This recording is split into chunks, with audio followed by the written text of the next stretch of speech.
This is the World Organic News podcast for the week ending 22nd of August 2016. John Moore reporting. Following on from last week's rant against the chemically flooded nature of nature, this week we look to posts of hope and problems already solved. The blog, Makani Media, has a video post entitled Abundant Land.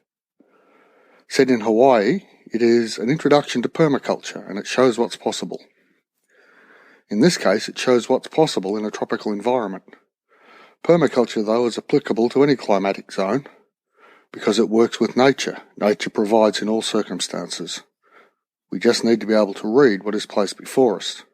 To that end, the blog Olives, Pines, Rocks has a piece on designing not just an orchard, but an orchard as a food forest ecosystem. No bare soil here, no monoculture of one variety of apples. This post describes the principles behind a three-tier food production system. The variations and possibilities are almost endless. What we desire as an outcome, what grows where the orchard is sited, and what works best in combination with are all things to consider. Clearly, we probably would have trouble growing coffee in northern Canada, but equally gooseberries aren't going to fruit in northern Australia. It's all about working with what works.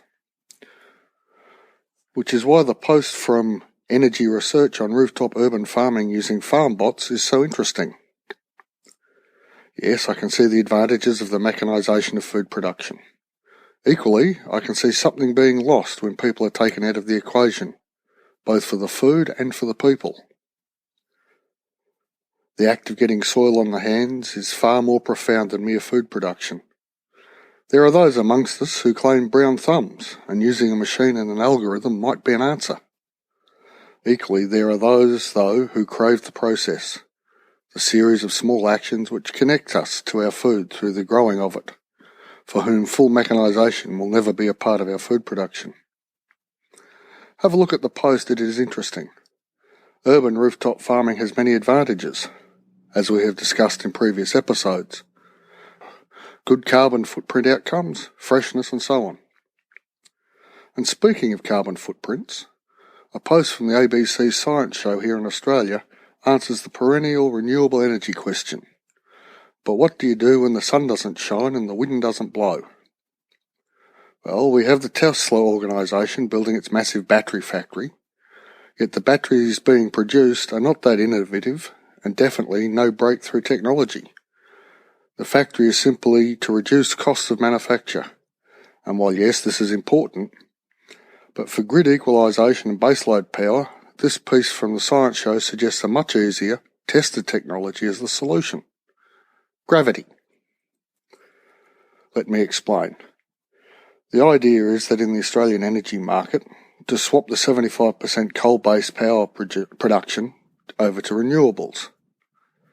As the eastern seaboard from Cape York all the way round to South Australia is grid connected, we just require a way of storing renewable energy when it is produced in excess to release it when it is produced in deficit. The solution described is water, no pun intended. Basically, it uses two water storages at different altitudes. When excess power is produced, water is pumped from the lower reservoir to the upper. When power is needed, water then flows down to the lower reservoir through a hydro turbine.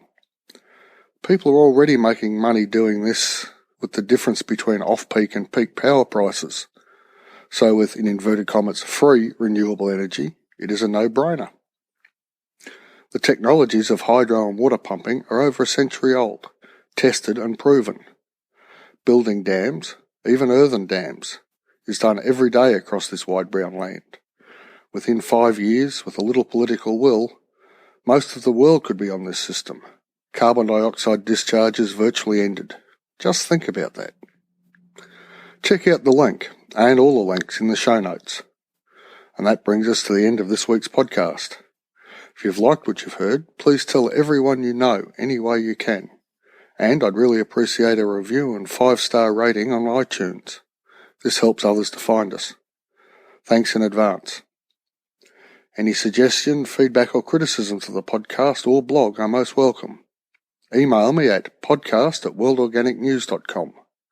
Thanks for listening, and I'll be back in a week.